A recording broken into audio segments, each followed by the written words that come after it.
ध्वनि अध्याय। प्रश्न उत्तर और व्याख्या भाग 1 तरंग गति। प्रश्न 1। तरंग ऊर्जा को किस प्रकार आगे बढ़ाती है? उत्तर तरंग ऊर्जा को माध्यम के कणों के दोलन द्वारा आगे बढ़ाती है। व्याख्या माध्यम के कण तरंग के साथ आगे नहीं चलते बल्कि अपनी जगह पर आगे पीछे दोलन करते हैं। यही दोलन ऊर्जा को आगे बढ़ाते हैं। इसलिए तरंग केवल ऊर्जा का संचार करती है, पदार्थ का नहीं। प्रश्न 2। ध्वनि किस प्रकार की तरंग है? उत्तर ध्वनि एक अनुदैर्ध्य तरंग है। व्याख्या अनुदैर्ध्य तरंग में माध्यम के कण उसी दिशा में दोलन करते हैं जिस दिशा में तरंग आगे बढ़ती है। ध्वनि में संपीड़न और विलयन इसी प्रकार बनते हैं, इसलिए यह अनुदैर्ध्य तरंग होती है। प्रश्न 3। निर्वात में ध्वनि क्यों नहीं चल सकती? उत्तर क्योंकि ध्वनि को चलने के लिए माध्यम की आवश्यकता होती है। व्याख्या ध्वनि एक यांत्रिक तरंग है जिसे प्रसार के लिए कणों की आवश्यकता होती है। निर्वात में कोई कण नहीं होते, इसलिए ध्वनि यात्रा नहीं कर सकती। प्रकाश या रेडियो तरंगें निर्वात में चल सकती हैं पर ध्वनि नहीं। प्रश्न 4। तरंग दैर्घ्य किसे कहते हैं? उत्तर तरंग के दो समान अवस्था वाले बिंदुओं के बीच की दूरी को तरंग दैर्घ्य कहते हैं। व्याख्या समान अवस्था वाले बिंदु जैसे दो संपीड़न या दो विलयन या दो ऊंचे बिंदु, इन दोनों के बीच दूरी तरंग की एक पूरी लंबाई है जिसे तरंग दैर्घ्य कहते हैं। प्रश्न 5। आवृत्ति बढ़ने पर तरंग दैर्घ्य का क्या होता है? उत्तर आवृत्ति बढ़ने पर तरंग दैर्घ्य घट जाता है। व्याख्या जब किसी तरंग के प्रति सेकंड दोलन बढ़ जाते हैं तो तरंगों का घनत्व बढ़ जाता है। इससे हर तरंग की लंबाई कम हो जाती है, इसलिए आवृत्ति बढ़ने पर तरंग दैर्घ्य कम होता है। प्रश्न 6। यांत्रिक तरंग का उदाहरण कौन सा है? उत्तर ध्वनि यांत्रिक तरंग का उदाहरण है। व्याख्या यांत्रिक तरंग को माध्यम की आवश्यकता होती है। ध्वनि केवल हवा, पानी या ठोस माध्यम में ही चल सकती है। प्रकाश या रेडियो जैसी तरंगें यांत्रिक तरंग नहीं होती। प्रश्न 7। तरंग की चाल किस पर निर्भर करती है? उत्तर तरंग की चाल माध्यम के गुणों पर निर्भर करती है। व्याख्या माध्यम का घनत्व, लचीलापन, ताप आदि ही यह निर्धारित करते हैं कि तरंग कितनी तेजी से चलेगी।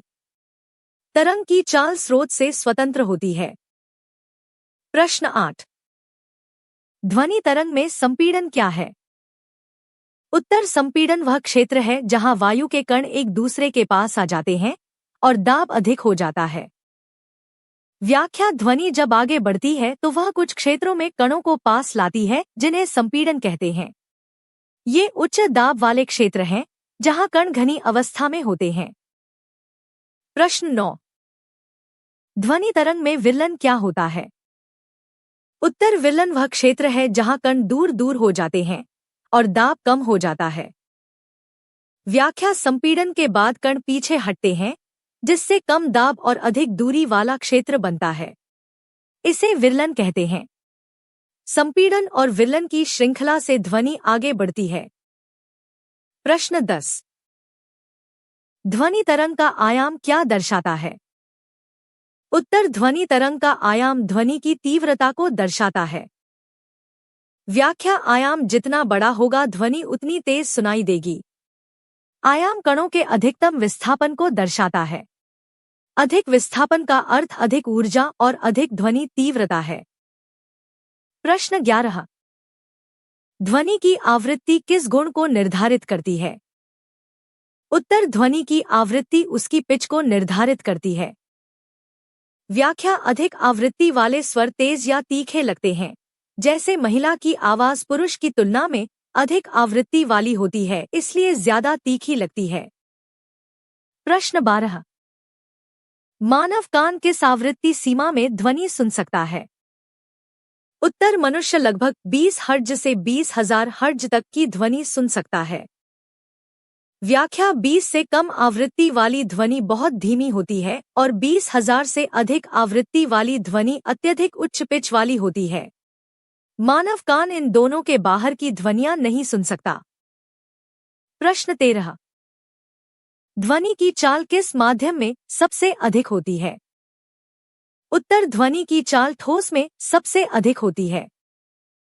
व्याख्या, ठोस पदार्थों के कण बहुत सघन और दृढ़ता से जुड़े होते हैं, जिससे दोलन तेजी से एक कण से दूसरे कण तक पहुंचते हैं।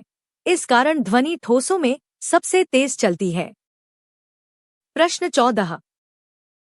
ध्वनि की चाल किस माध्यम में सबसे कम होती है? उत्तर, ध्वनि की चाल गैसों में सबसे कम होती है। व्याख्या, गैसों में कणों के बीच की दूरी अधिक होती है, इस कारण ऊर्जा को एक कण से दूसरे तक पहुंचने में अधिक समय लगता है। प्रश्न 15। तापमान बढ़ने पर ध्वनि की चाल पर क्या प्रभाव पड़ता है? उत्तर, तापमान बढ़ने पर ध्वनि की चाल बढ़ जाती है। व्याख्या, तापमान बढ़ने से माध्यम के कण अधिक गति से चलते हैं, जिससे वे ऊर्जा को तेजी से आगे बढ़ाते हैं और ध्वनि का वेग बढ़ जाता है। प्रश्न 16। ध्वनि की चाल किससे स्वतंत्र होती है? उत्तर, ध्वनि की चाल आवृत्ति और आयाम से स्वतंत्र होती है। व्याख्या, एक ही माध्यम और एक ही ताप पर ध्वनि का वेग स्थिर रहता है, चाहे आवृत्ति या आयाम कुछ भी हो। प्रश्न 17। ध्वनि किस रूप में आगे बढ़ती है? उत्तर, ध्वनि दाब तरंग के रूप में आगे बढ़ती है। व्याख्या, ध्वनि में संपीड़न और विलयन लगातार बनते रहते हैं, जो दाब में परिवर्तन उत्पन्न करते हैं, और यही परिवर्तन तरंग के रूप में आगे बढ़ता है। प्रश्न 18। ध्वनि तरंगे किस प्रकार की होती हैं?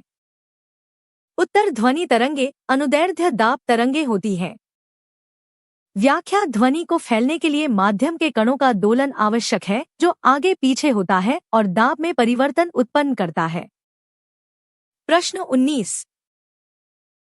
मनुष्य की आवाज किस प्रकार की तरंग होती है?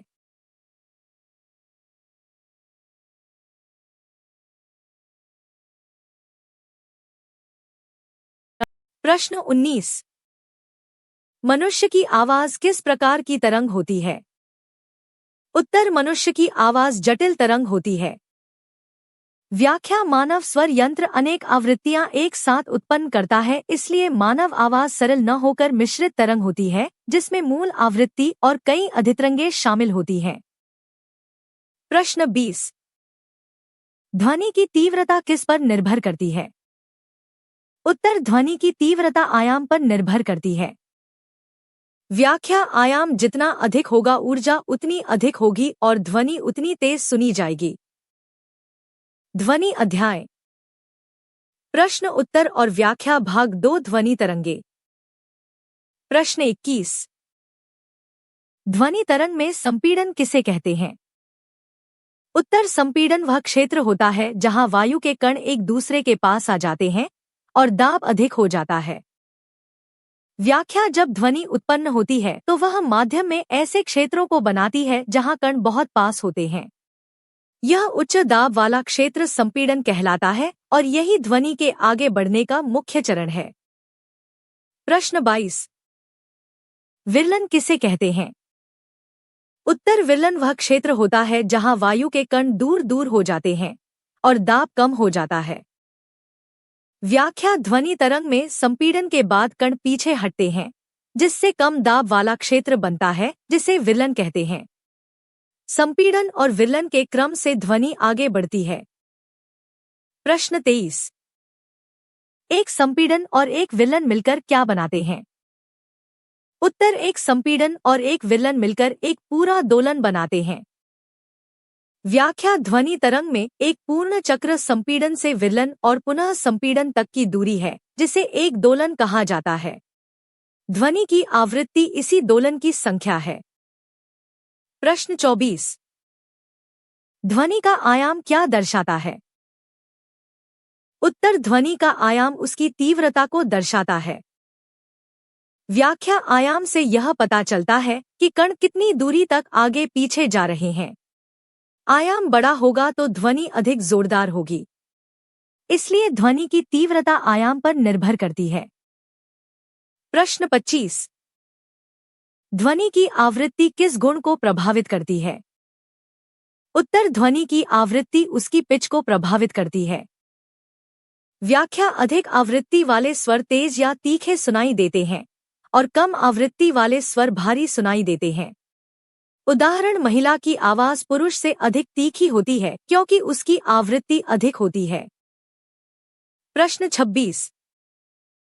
किस स्थिति में ध्वनि तरंग की ऊर्जा अधिक होती है? उत्तर, जब आयाम अधिक होता है तब ध्वनि की ऊर्जा अधिक होती है। व्याख्या, आयाम जितना बड़ा होगा कणों का विस्थापन उतना अधिक होगा जिससे अधिक ऊर्जा का संचार होगा और ध्वनि अधिक तीव्र सुनी जाएगी। प्रश्न 27। जटिल तरंग किसे कहते हैं? उत्तर, जिस तरंग में मूल आवृत्ति के साथ कई अन्य आवृत्तियां भी हों वह जटिल तरंग कहलाती है। व्याख्या, मनुष्य की आवाज या संगीत वाद्य की ध्वनि में कई उपस्वर और अधितरंगें होती हैं, इसलिए वे जटिल तरंग कहलाती हैं।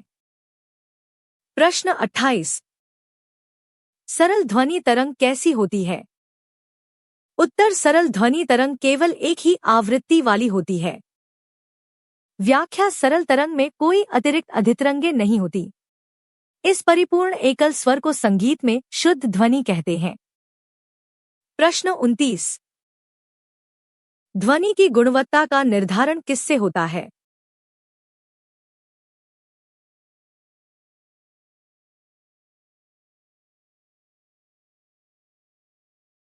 प्रश्न 29। ध्वनि की गुणवत्ता का निर्धारण किससे होता है? उत्तर, ध्वनि की गुणवत्ता का निर्धारण अधितरंगों से होता है। व्याख्या, एक ही आवृत्ति के दो वाद्ययंत्र अलग सुनाई देते हैं क्योंकि उनमें अधितरंगों का संयोजन अलग होता है। यही ध्वनि की गुणवत्ता कहलाता है। प्रश्न 30। ध्वनि किसके माध्यम से सबसे बेहतर संचारित होती है? उत्तर, ध्वनि ठोस माध्यम में सबसे बेहतर संचारित होती है। व्याख्या, ठोस में कण बहुत पास होते हैं और उनमें लचीलापन अधिक होता है जिससे कंपन तेजी से एक कण से दूसरे तक जाता है। यही कारण है कि रेल की पटरियों से ट्रेन की ध्वनि बहुत दूर तक सुनाई देती है। भाग 3, ध्वनि की चाल। प्रश्न 31। ध्वनि की चाल विभिन्न माध्यमों में किन पर निर्भर करती है? उत्तर, ध्वनि की चाल माध्यम के घनत्व और लचीलेपन पर निर्भर करती है। व्याख्या, ध्वनि का वेग ठोस में अधिक इसलिए होता है क्योंकि ठोस में कण निकट होते हैं और उनमें लचीलेपन का गुण अधिक होता है। गैसों में कण दूर होने से वेग कम होता है। प्रश्न 32।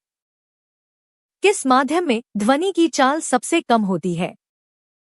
उत्तर, ध्वनि की चाल गैसों में सबसे कम होती है। व्याख्या, गैसों में कणों के बीच अधिक दूरी होती है जिससे ऊर्जा को आगे बढ़ाने में अधिक समय लगता है। प्रश्न 33। तापमान बढ़ने पर ध्वनि की चाल में क्या परिवर्तन होता है? उत्तर, तापमान बढ़ने पर ध्वनि की चाल बढ़ जाती है। व्याख्या, तापमान बढ़ने से कणों की गति बढ़ जाती है जिससे ध्वनि का संचार तेजी से होता है और वेग बढ़ जाता है। प्रश्न 34। ध्वनि की चाल किससे स्वतंत्र होती है? उत्तर, ध्वनि की चाल आवृत्ति और आयाम से स्वतंत्र होती है। व्याख्या, एक निश्चित माध्यम और ताप पर ध्वनि का वेग वही रहता है चाहे आवृत्ति बदल जाए या आयाम बदल जाए। प्रश्न 35। वायु में ध्वनि की चाल किससे प्रभावित होती है? उत्तर, वायु में ध्वनि की चाल तापमान और आर्द्रता से प्रभावित होती है। व्याख्या, गर्म और नम हवा में ध्वनि तेजी से चलती है क्योंकि उसमें हल्के अणु अधिक होते हैं जो कंपन को जल्दी आगे बढ़ाते हैं। प्रश्न 36। किस स्थिति में ध्वनि की चाल सबसे अधिक होगी? उत्तर, जब माध्यम ठोस हो और तापमान अधिक हो तब ध्वनि की चाल सबसे अधिक होगी। व्याख्या, ठोस माध्यम में कण बहुत पास होते हैं और तापमान अधिक होने पर उनकी गति भी अधिक होती है, इसलिए वेग अधिक मिलता है। प्रश्न 37। ध्वनि की चाल जल में अधिक क्यों होती है? उत्तर, क्योंकि जल के अणु वायु की तुलना में अधिक सघन और पास होते हैं। व्याख्या द्रव में कणों के बीच की दूरी कम होती है, जिससे कंपन तेजी से फैलते हैं और ध्वनि का वेग वायु की तुलना में अधिक होता है। प्रश्न 38। ध्वनि की चाल किस प्रकार की ध्वनि के लिए अधिक होती है? उत्तर, ध्वनि की चाल सभी ध्वनियों के लिए समान होती है यदि माध्यम और ताप समान हो। व्याख्या उच्च और निम्न पिच वाली ध्वनि दोनों समान गति से चलती हैं, क्योंकि वेग माध्यम पर निर्भर करता है, आवृत्ति पर नहीं। प्रश्न 39। मनुष्य ध्वनि को कितनी दूरी तक सुन सकता है?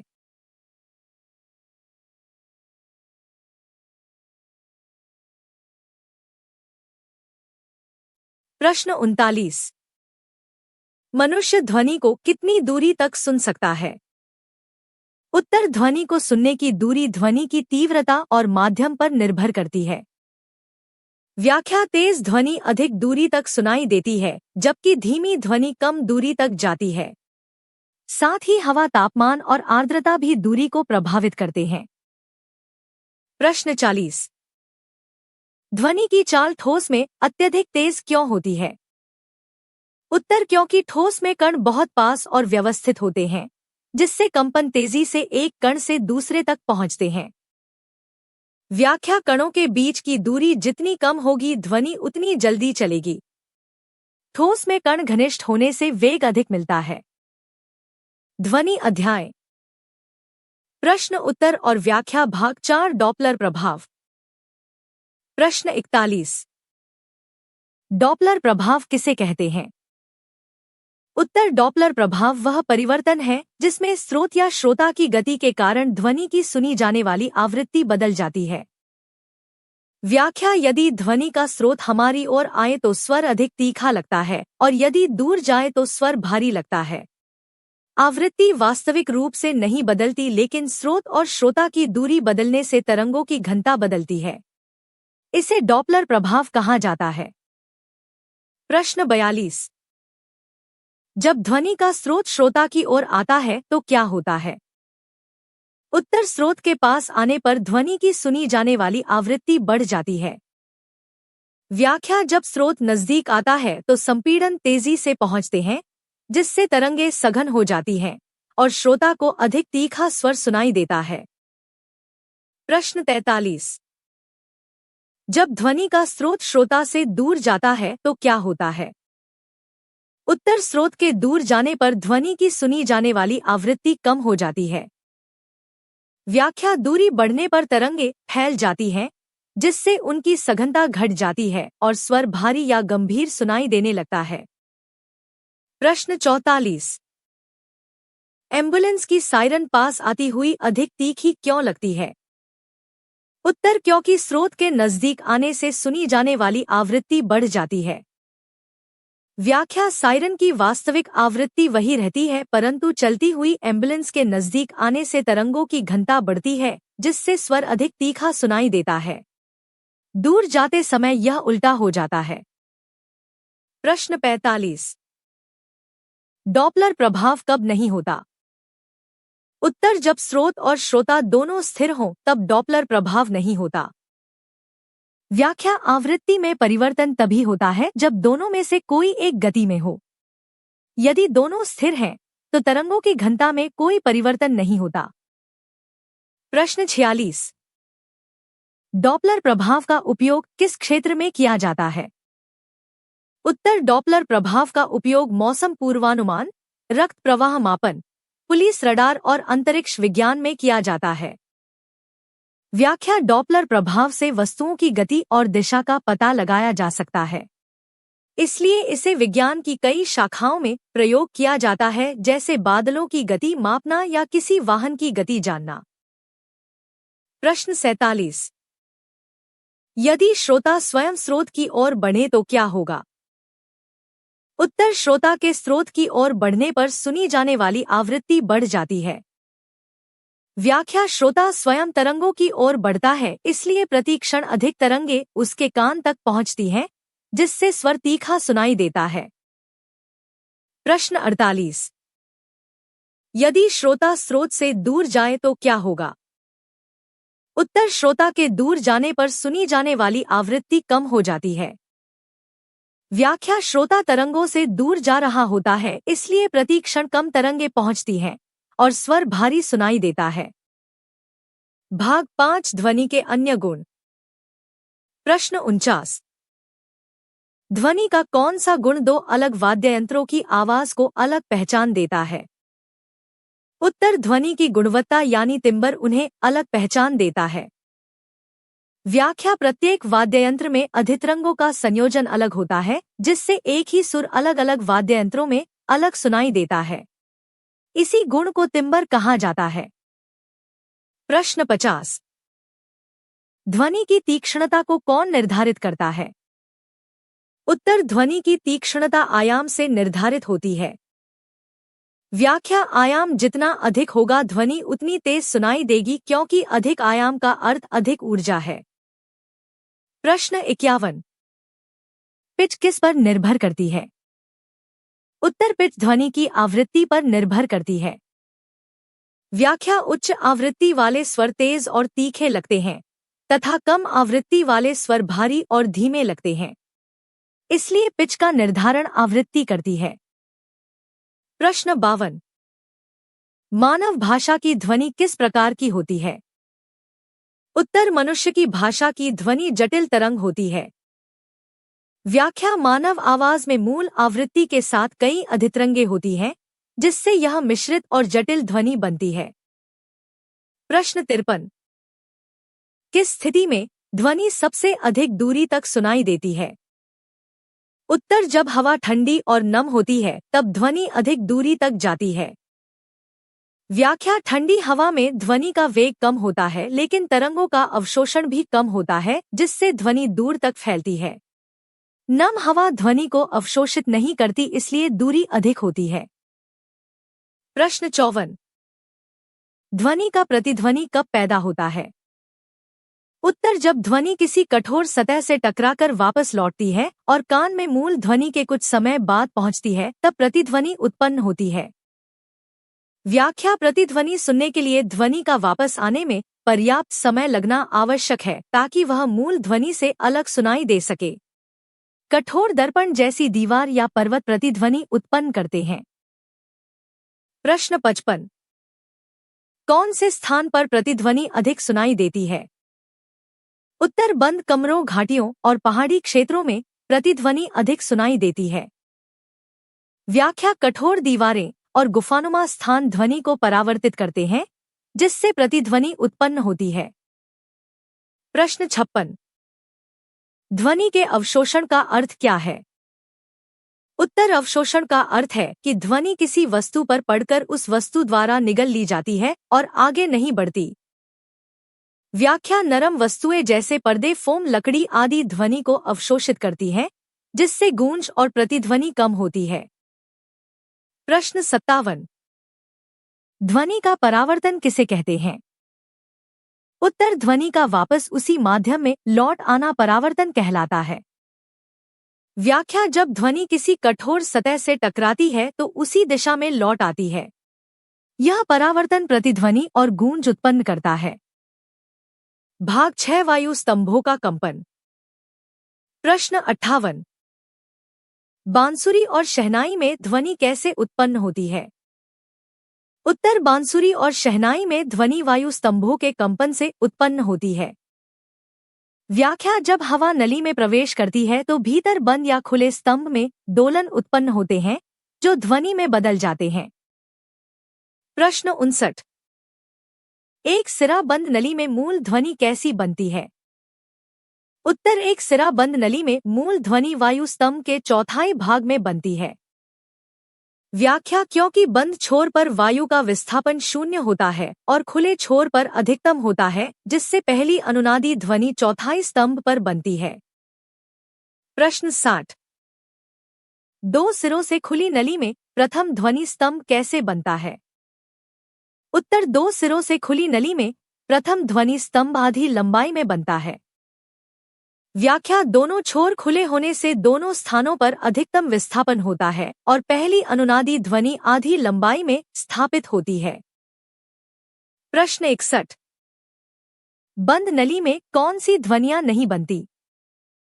उत्तर, बंद नली में समगुणांक वाली ध्वनियां नहीं बनती।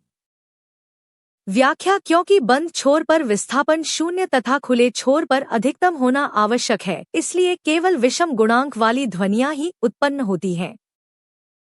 प्रश्न 62। खुली नली और बंद नली में ध्वनि की तुलना कैसी होती है? उत्तर, खुली नली में ध्वनि अधिक स्पष्ट और तीखी होती है, जबकि बंद नली में ध्वनि भारी होती है। व्याख्या, खुले स्तंभ में अधितरंगों का संयोजन भिन्न होता है, जिससे स्वर की प्रकृति भी बदल जाती है। प्रश्न 63। अनुनाद क्या होता है? उत्तर, अनुनाद वह स्थिति है जब बाहरी ध्वनि किसी वस्तु की प्राकृतिक ध्वनि से मिल जाती है और कंपन तीव्र हो जाते हैं। व्याख्या, अनुनाद के कारण ध्वनि कई गुना बढ़ जाती है, जैसे गिलास पर सही आवृत्ति का स्वर पड़ने पर वह टूट भी सकता है। प्रश्न 64। संगीत वाद्यों में अनुनाद का क्या महत्व है?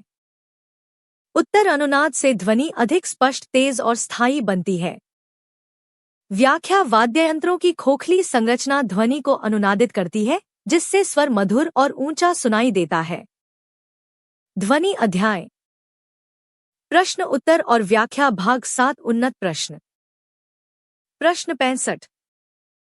किस अवस्था में ध्वनि का अवशोषण सबसे अधिक होता है? उत्तर, ध्वनि का अवशोषण नरम और रंध्रयुक्त वस्तुओं में सबसे अधिक होता है। व्याख्या, नरम वस्तुएं जैसे फोम, स्पंजी पदार्थ, कपड़ा और लकड़ी ध्वनि की ऊर्जा को सोख लेती हैं। इससे ध्वनि आगे नहीं बढ़ती और कम सुनी जाती है। यही कारण है कि सभा कक्षों में ध्वनि अवशोषित पदार्थ लगाए जाते हैं। प्रश्न 66। गूंज कब उत्पन्न होती है? उत्तर, जब परावर्तित ध्वनि मूल ध्वनि के थोड़े समय बाद कान में लौटती है, तब गूंज उत्पन्न होती है। व्याख्या, गूंज और प्रतिध्वनि में अंतर यह है कि गूंज बहुत कम दूरी पर भी सुनाई देती है, जबकि प्रतिध्वनि दूर से आती है। दोनों का आधार परावर्तन है। प्रश्न 67। प्रतिध्वनि सुनने के लिए ध्वनि का कितनी दूरी तक जाना आवश्यक है? उत्तर, प्रतिध्वनि सुनने के लिए ध्वनि को इतनी दूरी तय करनी चाहिए कि वापस आने में थोड़ा अधिक समय लगे। व्याख्या, प्रतिध्वनि तब सुनाई देती है जब लौटने वाली ध्वनि मूल ध्वनि से अलग पहचान में आए। यह सामान्यतः तब होता है जब ध्वनि किसी दूर की कठोर दीवार से परावर्तित होती है। प्रश्न 68। ध्वनि उत्पन्न होने का मूल कारण क्या है? उत्तर, ध्वनि उत्पन्न होने का मूल कारण कंपन है। व्याख्या, जब कोई वस्तु कंपन करती है तो उसके आसपास के कण आगे पीछे होने लगते हैं और संपीड़न तथा विरलन उत्पन्न करते हैं, जिससे ध्वनि बनती है। प्रश्न 69। गिटार में ध्वनि कैसे उत्पन्न होती है? उत्तर, गिटार में ध्वनि तारों के कंपन से उत्पन्न होती है। व्याख्या, जब तारों को झटका दिया जाता है तो वे तेजी से आगे पीछे होते हैं, जिससे उनके आसपास की हवा में कंपन उत्पन्न होता है और ध्वनि बनती है। प्रश्न 70। ढोलक में ध्वनि किससे पैदा होती है? उत्तर, ढोलक में ध्वनि खिंची हुई झिल्ली के कंपन से पैदा होती है। व्याख्या, खिंची झिल्ली पर प्रहार करने से वह कंपन करती है, जिसकी वजह से आसपास की हवा में कंपन होता है और ध्वनि उत्पन्न होती है। प्रश्न 71। ध्वनि का परावर्तन क्यों आवश्यक है? उत्तर, ध्वनि का परावर्तन इसलिए आवश्यक है क्योंकि इससे प्रतिध्वनि, गूंज और अनेक ध्वनि प्रभाव संभव होते हैं। व्याख्या, परावर्तन के कारण ही थिएटर और सभागारों में ध्वनि स्पष्ट सुनाई देती है और दीवारों को इस प्रकार बनाया जाता है कि परावर्तन नियंत्रित रहे। प्रश्न 72। अल्ट्रासोनिक ध्वनियां किस काम में आती हैं? उत्तर, अल्ट्रासोनिक ध्वनियां चिकित्सा, उद्योग और वैज्ञानिक जांच में उपयोग की जाती हैं। व्याख्या, अल्ट्रासोनिक ध्वनियां बहुत उच्च आवृत्ति की होती हैं, इसलिए वे शरीर के भीतर की छवि बनाने और गहरे समुद्र की खोज में महत्वपूर्ण भूमिका निभाती हैं। प्रश्न 73। अधश्रव्य ध्वनियां कौन सुनते हैं? उत्तर, अधश्रव्य ध्वनियां कई जानवर जैसे हाथी सुन सकते हैं। व्याख्या अधश्रव्य ध्वनियों की आवृत्ति बहुत कम होती है और मनुष्य इन्हें नहीं सुन सकता, परंतु हाथी जैसे जानवर इन ध्वनियों का उपयोग संचार में करते हैं। प्रश्न 74। ध्वनि की तीव्रता बढ़ाने के लिए क्या किया जाता है? उत्तर, ध्वनि की तीव्रता बढ़ाने के लिए आयाम बढ़ाया जाता है या कंपन की ऊर्जा बढ़ाई जाती है। व्याख्या, जब कंपन अधिक शक्तिशाली होते हैं तो ध्वनि अधिक जोरदार सुनाई देती है। उदाहरण के लिए माइक्रोफोन ध्वनि की तीव्रता बढ़ा देता है। प्रश्न 75। ध्वनि की किन विशेषताओं से स्वर मधुर या कर्कश होता है? उत्तर, स्वर की गुणवत्ता और अधितरंगों की संख्या से स्वर मधुर या कर्कश होता है। व्याख्या, मधुर स्वर में अधितरंगों का तालमेल अच्छा होता है जबकि कर्कश ध्वनि में अधिक असंतुलन होता है। प्रश्न 76। ध्वनि किस प्रकार आगे बढ़ती है? उत्तर, ध्वनि संपीड़न और विरलन के क्रम से आगे बढ़ती है। व्याख्या, कंपन से उच्च दाब और निम्न दाब वाले क्षेत्र बनते हैं जो क्रमशः आगे बढ़ते रहते हैं और ध्वनि का प्रसार करते हैं। प्रश्न 77। कौन सा माध्यम ध्वनि को आगे बढ़ाने में सबसे कम सक्षम है? उत्तर, गैस ध्वनि को आगे बढ़ाने में सबसे कम सक्षम है। व्याख्या, गैस में कणों की दूरी अधिक होती है जिससे ऊर्जा को आगे बढ़ने में अधिक समय लगता है। प्रश्न 78। ध्वनि का वेग समुद्र में कितना होता है? उत्तर, समुद्र जैसे जल माध्यम में ध्वनि का वेग अधिक होता है। व्याख्या, जल में कणों की घनता अधिक होती है जिससे कंपन तेजी से आगे बढ़ते हैं। प्रश्न 79। बंद कमरे में ध्वनि अधिक क्यों गूंजती है? उत्तर, क्योंकि बंद कमरे की दीवारें ध्वनि को परावर्तित करती हैं। व्याख्या, ध्वनि बाहर नहीं जा पाती और दीवारों से टकराकर वापस आती है जिससे गूंज पैदा होती है। प्रश्न 80।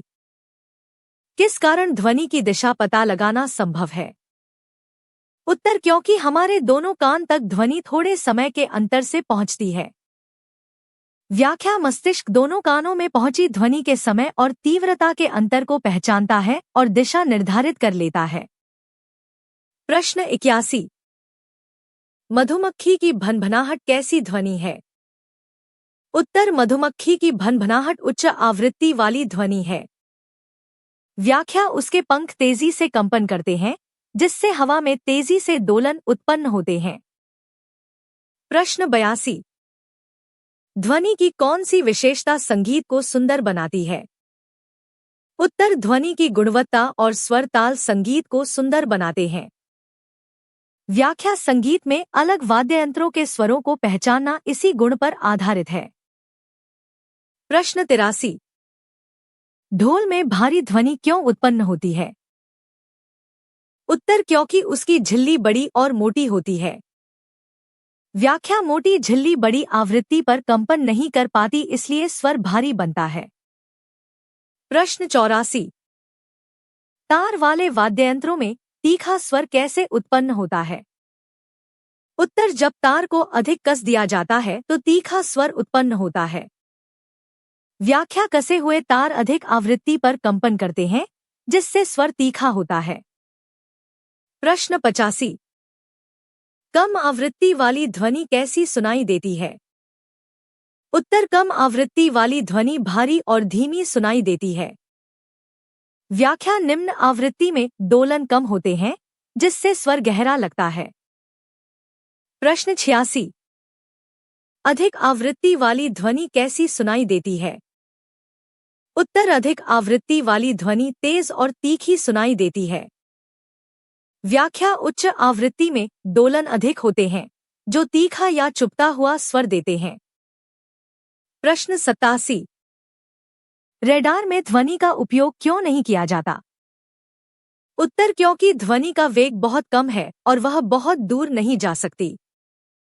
व्याख्या, रेडार में प्रकाश तरंगों का उपयोग होता है क्योंकि वे अत्यंत तेज गति से चलती हैं। प्रश्न 88। ध्वनि का दाब किस रूप में महसूस होता है? उत्तर, ध्वनि का दाब कान के पर्दे पर दबाव के रूप में महसूस होता है। व्याख्या जब ध्वनि आती है तो कान का पर्दा आगे पीछे हिलता है और मस्तिष्क इसे ध्वनि के रूप में पहचानता है। प्रश्न 89। समुद्री जीव ध्वनि का उपयोग किस लिए करते हैं? उत्तर, समुद्री जीव दिशा पता लगाने और संचार के लिए ध्वनि का उपयोग करते हैं। व्याख्या, समुद्र में प्रकाश कम होता है इसलिए ध्वनि का उपयोग अधिक उपयुक्त होता है क्योंकि उसकी चाल अधिक होती है। प्रश्न 90। ध्वनि का उपयोग किस चिकित्सा पद्धति में किया जाता है? उत्तर, ध्वनि का उपयोग अल्ट्रासोनोग्राफी में किया जाता है। व्याख्या, उच्च आवृत्ति की ध्वनि शरीर के भीतर परावर्तित होकर चित्र उत्पन्न करती है। प्रश्न 91। घंटी का स्वर क्यों लंबा चलता है? उत्तर, क्योंकि उसमें कंपन अधिक समय तक बने रहते हैं। व्याख्या, धातु की घंटी में कंपन धीरे धीरे घटते हैं जिससे स्वर देर तक सुनाई देता है। प्रश्न 92। मोटे तार की ध्वनि पतले तार की तुलना में कैसी होती है? उत्तर, मोटे तार की ध्वनि भारी और धीमी होती है। व्याख्या, मोटे तार जल्दी कंपन नहीं कर पाते इसलिए उनकी आवृत्ति कम होती है। प्रश्न 93। पतले तार में ध्वनि कैसी उत्पन्न होती है? उत्तर, पतले तार में ध्वनि तीखी और तेज उत्पन्न होती है। व्याख्या, पतले तार अधिक आवृत्ति पर कंपन करते हैं इसलिए स्वर तेज होता है। प्रश्न 94। घाटियों में ध्वनि अधिक क्यों फैलती है? उत्तर, क्योंकि घाटियों की दीवारें ध्वनि को परावर्तित करती हैं। व्याख्या, दीवारों से बार बार टकराने पर ध्वनि दूर तक पहुंचती है। प्रश्न 95। मोबाइल में ध्वनि का रिकॉर्ड होना किस सिद्धांत पर आधारित है? उत्तर, मोबाइल में ध्वनि का रिकॉर्ड होना कंपन के परिवर्तनों को संग्रहित करने पर आधारित है। व्याख्या, ध्वनि के दाब परिवर्तनों को विद्युत संकेतों में बदला जाता है और यह रिकॉर्ड हो जाता है। प्रश्न 96। ध्वनि की दिशा बदलने के लिए क्या किया जाता है? उत्तर, ध्वनि की दिशा बदलने के लिए परावर्तन का उपयोग किया जाता है। व्याख्या, कठोर वस्तुएं ध्वनि को दिशा बदलकर वापस भेज देती हैं। प्रश्न 97।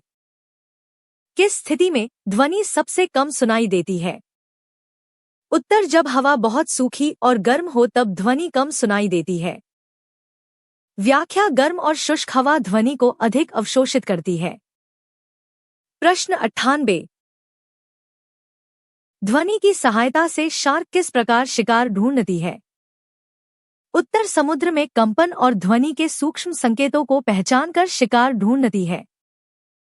व्याख्या, समुद्र में कंपन बहुत तेजी से फैलते हैं इसलिए शार्क छोटी हलचल भी पकड़ लेती है। प्रश्न 99। ध्वनि किस रूप में एक स्थान से दूसरे तक पहुंचती है? उत्तर, ध्वनि दाब परिवर्तन के रूप में एक स्थान से दूसरे तक पहुंचती है। व्याख्या, यह परिवर्तन संपीड़न और विलयन के रूप में आगे बढ़ता है। प्रश्न 100। कौन सी ध्वनियां मानव नहीं सुन सकता? उत्तर, 20 हर्ट्ज से कम और 20,000 हर्ट्ज से अधिक आवृत्ति वाली ध्वनियां। व्याख्या, मानव कान की सीमित श्रवण क्षमता के कारण बहुत कम और बहुत अधिक आवृत्ति की ध्वनियां सुनाई नहीं देती। प्रश्न 101। बिजली की गड़गड़ाहट देर से क्यों सुनाई देती है? उत्तर, क्योंकि प्रकाश पहले पहुंचता है और ध्वनि बाद में आती है। व्याख्या, ध्वनि की चाल बहुत कम होती है इसलिए वह दूर से देर से सुनाई देती है। प्रश्न 102। ध्वनि का कंपन सबसे पहले कहाँ महसूस होता है? उत्तर, ध्वनि का कंपन हवा में सबसे पहले महसूस होता है। व्याख्या, हवा सबसे सामान्य माध्यम है इसलिए ध्वनि का प्रसार सबसे पहले उसी में होता है। प्रश्न 103। संगीत में स्वर की ऊंचाई किससे निर्धारित होती है? उत्तर, संगीत में स्वर की ऊंचाई उसकी आवृत्ति से निर्धारित होती है। व्याख्या, आवृत्ति बढ़ने पर स्वर तीखा होता है और उतरने पर भारी हो जाता है। प्रश्न 104। अस्पतालों में ध्वनि के अवशोषण की व्यवस्था क्यों की जाती है? उत्तर, ताकि वातावरण शांत रहे और मरीजों को परेशानी न हो।